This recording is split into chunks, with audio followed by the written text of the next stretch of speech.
কথা কোটি কোটি নারীকে জাহান্নামে নিয়ে যাবে। হাদিস থেকে বলছি, সামান্য একটা বাক্য।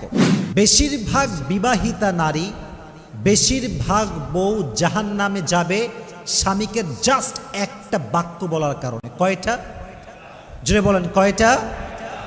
এক অবাক করা হাদিস শুনে আমার হৃদয়ে একটা আঘাত লেগেছে যে নারীরা কেন জাহান্নামে যাবে।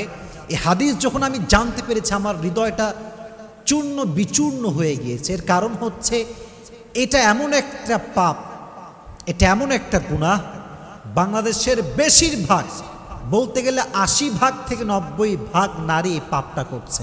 নাউজুবিল্লাহ পড়ে। বেশিরভাগ নারী তার স্বামীকে একটা কথা অলওয়েজ বলে। বেচারা স্বামী সারাটা জীবন স্ত্রীর জন্য খাটে, পায়ের নিচে ফোসা পড়ে যায়, মাথার ঘাম পায়ে ঝরায়, সারাটা দিন রোদের ভিতরে কাজ করে বেড়ায়, বাসার বিল সে দেয়, গ্যাসের বিল সে দেয়, সন্তানকে সে চালায়, স্ত্রীর হক সে আদায় করে, শ্বশুরের হক আদায় করে, শাশুড়ির হক আদায় করে। সারাটা জীবন সে তার স্ত্রীর খেয়াল রাখে।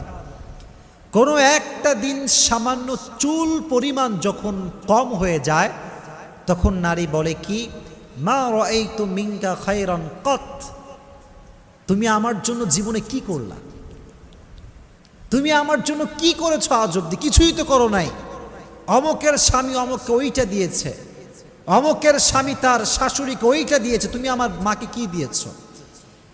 একটা কথা কোটি কোটি নারীকে জাহান্নামে নিয়ে যাবে। হাদিস থেকে বলছি, এই সামান্য একটা বাক্য। তাকফুরনাল আশির। বেশিরভাগ নারী অকৃতজ্ঞ হয়, স্বামীর কৃতজ্ঞতা আদায় করতে জানে না। স্বামী যে এতটা স্যাক্রিফাইস করেছে স্বীকার করতে চায় না। আর মাথায় রাখবেন, যেই নারী তার স্বামীর স্যাক্রিফাইসকে নিজের মুখে এটাকে স্বীকার করতে পারে না, সেই নারী কখনো সুখী হতে পারে না।